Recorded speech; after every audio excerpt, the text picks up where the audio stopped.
Kæru vinur og ættingjar, hrópaði hann og kom inn með heljarstóra tösku í hendinni. Frú Magnhildur sortnaði fyrir augum. Hvað ætlaði hann eiginlega að vera lengi? En þetta var allt í lagi. Hann opnaði töskun og sagði: Hér eru gjafir handa öllum, sælgæti handa Blámanni litla og vinum hans og blóm handa minni elskulegu systur. Æ, blómin eru orðin hálf lasin, en það skiptir engu. Kom ég nógu snemmi í te?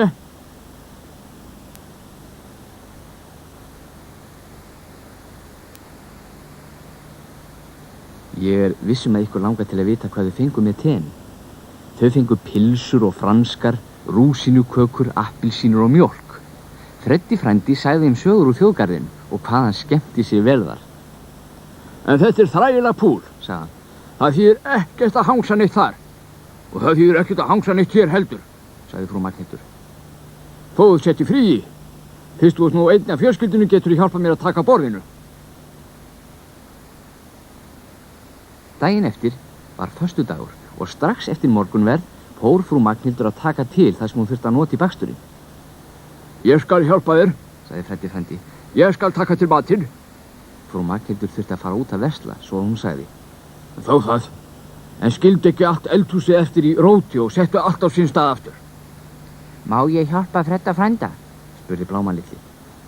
Hann hafði ekkert á móti að fara með mömmu sín út í búð, en hann vissi að það yrði meira gaman hjá Fredda frænda. Ætli það ekki, sagði frú Magnhildur.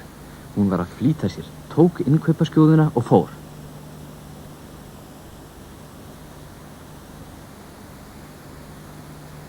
Jæja, hjálparkokkur, sagði Freddi frændi. Þú verður að sýna mér hvar allt er svo við getum búið til verulega ljúffengan mat. Hér er kokkahúan.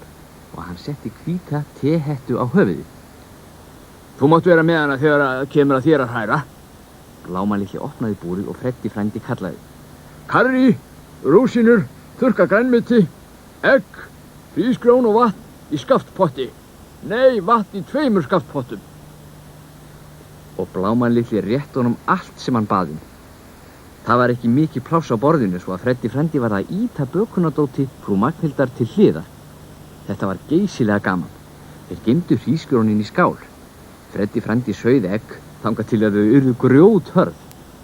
Á meðan þau sauðu tíndu til allt sem þeir ætlaðu að nota í karríréttin.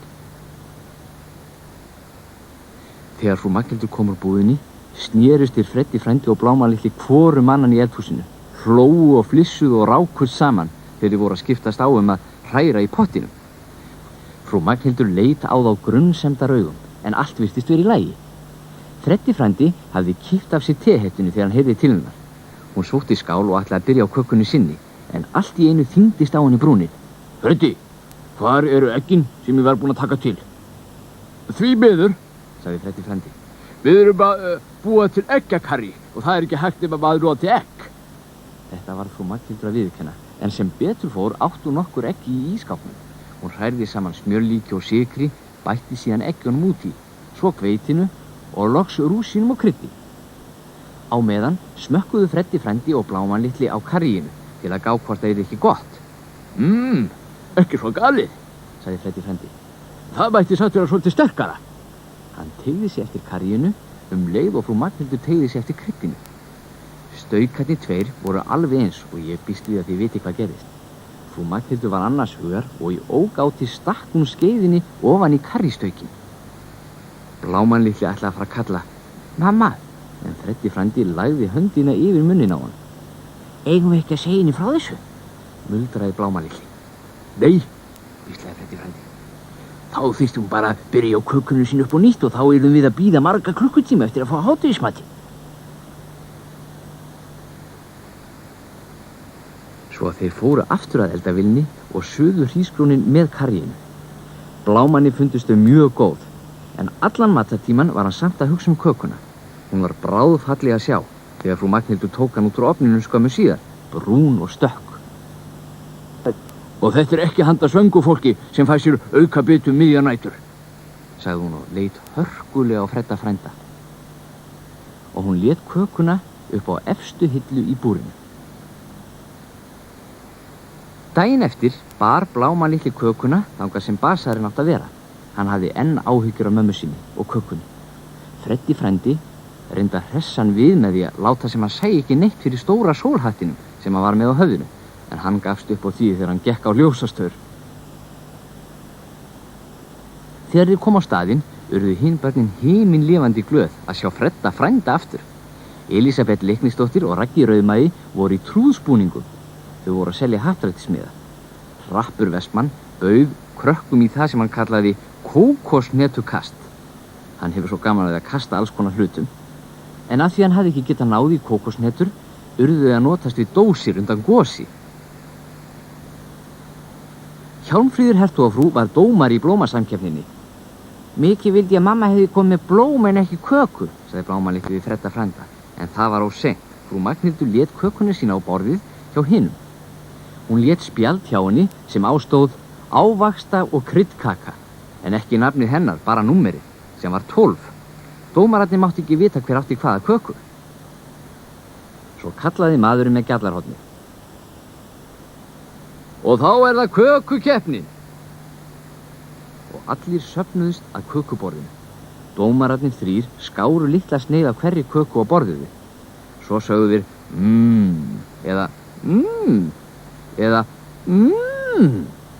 og að því mátti ráða hvort þeim fannst kakan góð eða ekki. Svo fengu þeir sér vatnssopa til að skóla burt bragðið og snéru sér að næstu köku. Frú Magnhildur fylgdist róleg með, en Blámann litli faldi sig bak við Fredda frænda og þorði varla að horfa á. Hann lokaði augunum. En þá heyrði hann.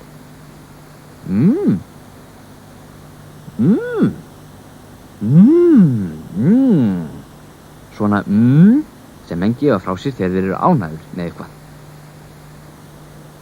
Hann leit upp og sá dómarann að skera sér 3 sneiðar í viðbót. Frábært, sagði þeir.